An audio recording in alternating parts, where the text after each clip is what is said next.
İlahi defnedim nice özellerimle yarimi mezara tapşıram gerek geceylemen nigarimi bu derde yoktu elimde çare Goyumdan o yüzün mezara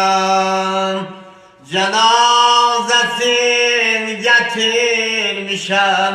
Geceyle görmesin biri Ne hal kala bu şehirde Hemişe kabrimin yeri